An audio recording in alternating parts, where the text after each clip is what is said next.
اچھا علیمہ خان صاحبہ یہ بتائیے گا کہ جب بھی نون لیگ کی حکومت کو خطرہ ہوتا ہے تو انڈیا کی طرف سے پاکستان کی باؤنڈری کے اوپر یہ شیلنگ ہوتی ہے، فائرنگز ہوتی ہیں۔ 2014 میں ہم نے دیکھا، پھر 2017 میں جب میاں صاحب ڈسکوالیفائی ہو رہے تھے، تاحیات نااہل ہو رہے تھے، اور اب بھی سننے میں آ رہا ہے کہ ان کی حکومت کو خطرہ ہے، تو انڈیا کی طرف سے ہمیشہ یہ وائلیشن کی جاتی ہے ان کی حکومت میں۔ ہمارے پاس ایک عمران خان کو 2014 میں وہ ایک بریگیڈیئر بلا ہوتے تھے، ان کی فیملی نے پوری ایک فائل دی تھی، وہ جس کے اندر منی ٹریل ہے۔ یہ میں کوئی سنی سنائی بات نہیں کر رہی، میں نے وہ فائل دیکھی تھی، اس کے اندر 2014 کی بات ہے۔ انہوں نے پوری منی ٹریل تھی، اس میں پاکستان سے کیسے پتہ نہیں امریکہ گئے ہیں پیسے، ادھر سے انڈیا ٹرانسفر ہیں، ان کی وہاں ملے ہیں، یہ اس کی پوری فائل ہے۔ ان کی وہاں کاروبار ہے انڈیا میں، تو انڈیا کو یہ کیا کہہ دے گے؟ کبھی آپ کو پتہ تو ہے ساروں کو۔ تو ابھی آپ اڈیالہ جیل روانہ ہو رہے ہیں؟ نہیں، ہم 12 بجے واپس کورٹ میں آئیں گے، جج صاحب نے 12 بجے دوبارہ بلایا۔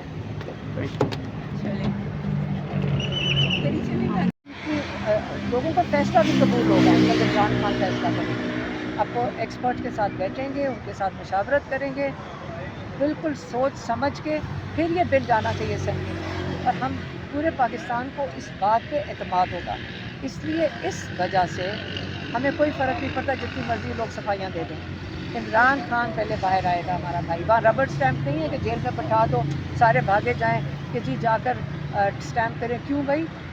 ناجائز قید میں نکلیں اور اس کو پہلے نکالیں، جب وہ نکل آئے گا پھر آپ لوگ فیصلہ کریں۔ لائرز ہیں یہ سارے، اب پاکستان کے ٹاپ لائرز بھی ادھر کھڑے ہیں، پاکستان کی پوری اپوزیشن 3 کروڑ لوگوں کے 3.5 کروڑ لوگوں کے نمائندے بھی ادھر کھڑے ہیں جن کے ووٹرز ہیں۔ اب اگر جج صاحب کو ان کو ملوانے آج دیتے ہیں تو پاکستان کے لیے فائدہ مند ہوگا۔ اگر ان کی حکومت کی نیت ہی نہیں ہے پاکستان کا کوئی بھلا ہو، یا پاکستان میں ایک ایمرجنسی سچویشن ہے اور اس کے لیے فوراً اپوزیشن لیڈرز کو عمران خان کے پاس بھیجا جائے تاکہ وہ اسے کنسلٹ کریں اور واپس آ کے پاکستان سیکیورٹی کے اوپر مل کر بیٹھیں، تو آپ پھر یقین کر لیں کہ اس حکومت کی نیت ہی نہیں ہے کہ پاکستان سنبھل جائے۔ مجھے یہ بتا دیں کہ 2019 میں جب بھارت نے کچھ ہتھکنڈا کیا تھا تو عمران خان صاحب نے اس وقت 2 ٹوک بیان دیا تھا، انہوں نے کہا تھا ہم ریٹیلیٹ کرنے کا سوچیں گے نہیں بلکہ ریٹیلیٹ پاکستان کرے گا۔ آج 24 گھنٹے گزر گئے لیکن پاکستانی حکومت کی طرف سے ابھی تک کوئی جارحانہ یا کوئی پالیسی نہیں سامنے آئی جو کہ انڈیا کو دینی چاہیے تھی جواب بھی۔ آپ اس پر کیا کہتے ہیں؟ پھر آپ پھر خود سوچیں کہ عمران خان جیل میں کیوں ہے؟ عمران خان جیل میں انہی چیزوں کے لیے ہے نا، خود سوچتے جائیں، آپ اپنی لسٹ بنا لیں کہ عمران خان جیل میں کیوں ہے، آپ کو خود ہی سمجھ آ جائے۔ آپ کو لگتا ہے کہ 26ویں ترمیم کے بعد عدالتوں پر اتنا اختیار ہے کہ وہ آپ لوگوں کو انصاف فراہم کر سکیں؟ آج تو ہم نے جج صاحب کو بھی کہا کہ آپ کی روزانہ جیل کے باہر توہین ہو رہی ہے، سپاہی جو وہاں کھڑے ہوتے ہیں وہ بھی مذاق اڑاتے ہیں کہ اس کاغذ کا ٹکڑا ہے، اس کی کوئی حیثیت نہیں ہمارے لیے، صرف کرنل صاحب جو کہیں گے ہم وہ سنیں گے۔ تو اگر جج صاحب اس توہین کی اجازت دیں گے تو ہمیں انصاف کسی پاکستانی کو کبھی نہیں ملے گا، اور یہ جج صاحب کی بھی کوئی مجبوری ہوگی۔ ہم تو ساروں کو آج کہہ رہے ہیں کہ سب اپنے ججز کی آزادی کے لیے کریں، آپ کو فکر کرنی چاہیے اپنے ججز کی۔ اگر یہ آزاد ہوں گے تو ہمیں آزاد فیصلے دے سکیں گے، ہم انصاف دے سکیں گے، تو ہمیں ججز کی آزادی کے لیے پوری مہم چلانی چاہیے پاکستان میں۔ اور جو یہ 26ویں ترمیم ہے، آج اس کے نتائج نظر آ رہے ہیں کہ ججز بالکل بے بس بیٹھے، کوئی ادارہ ان کو سیریسلی نہیں لے رہا، ان کی توہین کر رہا ہے۔ ہر بندہ سڑک پہ چلتا اب توہین کرے گا کہ ہمیں کیا فرق پڑتا ہے، ہمیں تو یہ، حالانکہ جج صاحب کی ایک دفعہ توہین کرو نا 6 مہینے کے لیے قید میں ڈال سکتا ہے کسی ادارے کے کسی بھی جو اس کا امپلائی ہے۔ تو اس لیے آپ دعا کریں کہ ججز کو ہم سپورٹ کریں، جج ہمت کریں، جج اس توہین کی، عدالتوں کی اور ججز کی توہین کی اجازت نہ دیں، تاکہ ایک ساروں کو ایک پیغام چلا جائے سرکاری افسروں کو کہ آپ ججز کی توہین نہیں کر سکتے۔ ملنس جو بل ہے اس حوالے سے عمران خان صاحب نے گزشتہ اپنے آفیشیل ہینڈل میں کہا کہ اس حوالے سے وزیر اعلیٰ اور کابینہ جب تک ان سے مکمل مفصل بریفنگ یا ملاقات نہیں کرے گی اس وقت تک کوئی بھی پاس وغیرہ نہیں ہوگا، تو آپ اس حوالے سے کہیں؟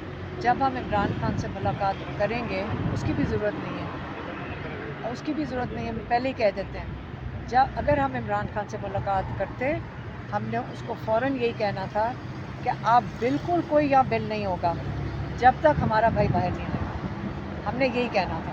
اور جب تک عمران خان نہیں آئے گا یہ تو عمران خان کی ہم نہیں سنیں گے بات، اور عمران خان کو کہیں گے جب تک آپ باہر نہیں ہوگا کوئی بل نہیں ہوگا، کسی قسم کا بل نہیں ہوگا۔ اس لیے ہم باہر بھی کہہ رہے ہیں، واضح کر رہے ہیں، کوئی جہاں پہ معدنیات کروڑوں سالوں سے زمین کے نیچے، آج کیا مصیبت ہوگی عمران خان کے بغیر اتنی کیا ایجنسی ہو گئی، انتظار کریں۔ یہ کے پی کے لوگوں کا زیور ہے، یہ ان کی یہ سیکیورٹی ہے، یہ ان کی معدنیات ہے۔ عمران خان پہ ہمیں اعتماد ہے۔ اچھا علیمہ خان صاحبہ یہ بتائیے گا کہ جب بھی نون لیگ کی حکومت کو خطرہ ہوتا ہے تو انڈیا کی طرف سے پاکستان کی باؤنڈری کے اوپر یہ شیلنگ ہوتی ہے، فائرنگز ہوتی ہیں۔ 2014 میں ہم نے دیکھا، پھر 2017 میں جب میاں صاحب ڈسکوالیفائی ہو رہے تھے، تاحیات نااہل ہو رہے تھے، اور اب بھی سننے میں آ رہا ہے کہ ان کی حکومت کو خطرہ ہے، تو انڈیا کی طرف سے ہمیشہ یہ وائلیشن کی جاتی ہے ان کی حکومت میں۔ ہمارے پاس ایک عمران خان کو 2014 میں وہ ایک بریگیڈیئر بلا ہوتے تھے، ان کی فیملی نے پوری ایک فائل دی تھی، وہ جس کے اندر منی ٹریل ہے، یہ میں کوئی سنی سنائی بات نہیں کر رہی، میں نے وہ فائل دیکھی تھی، اس کے اندر 2014 کی بات ہے، انہوں نے پوری منی ٹریل تھی، اس میں پاکستان سے کیسے پتہ نہیں امریکہ گئے ہیں پیسے، ادھر سے انڈیا ٹرانسفر ہیں، ان کی وہاں ملے ہیں، یہ اس کی پوری فائل ہے، ان کی وہاں کاروبار ہے انڈیا میں، تو انڈیا کو یہ کیا کہہ دے گے؟ کبھی آپ کو پتہ تو ہے ساروں کو۔ تو ابھی آپ اڈیالہ جیل روانہ ہو رہے ہیں؟ نہیں، ہم 12 بجے واپس کورٹ میں آئیں گے، جج صاحب نے 12 بجے دوبارہ بلائے۔ اچھا علیمہ خان صاحبہ یہ بتائیے گا کہ جب بھی نون لیگ کی حکومت کو خطرہ ہوتا ہے تو انڈیا کی طرف سے پاکستان کی باؤنڈری کے اوپر یہ شیلنگ ہوتی ہے، فائرنگز ہوتی ہیں۔ 2014 میں ہم نے دیکھا، پھر 2017 میں جب میاں صاحب ڈسکوالیفائی ہو رہے تھے، تاحیات نااہل ہو رہے تھے، اور اب بھی سننے میں آ رہا ہے کہ ان کی حکومت کو خطرہ ہے، تو انڈیا کی طرف سے ہمیشہ یہ وائلیشن کی جاتی ہے ان کی حکومت میں۔ ہمارے پاس ایک عمران خان کو 2014 میں وہ ایک بریگیڈیئر بلا ہوتے تھے، ان کی فیملی نے پوری ایک فائل دی تھی، وہ جس کے اندر منی ٹریل ہے، یہ میں کوئی سنی سنائی بات نہیں کر رہی، میں نے وہ فائل دیکھی تھی، اس کے اندر 2014 کی بات ہے، انہوں نے پوری منی ٹریل تھی، اس میں پاکستان سے کیسے پتہ نہیں امریکہ گئے ہیں پیسے، ادھر سے انڈیا ٹرانسفر ہیں، ان کی وہاں ملے ہیں، یہ اس کی پوری فائل ہے، ان کی وہاں کاروبار ہے انڈیا میں، تو انڈیا کو یہ کیا کہہ دے گے؟ کبھی آپ کو پتہ تو ہے ساروں کو۔ تو ابھی آپ اڈیالہ جیل روانہ ہو رہے ہیں؟ نہیں، ہم 12 بجے واپس کورٹ میں آئیں گے، جج صاحب نے 12 بجے دوبارہ بلائے۔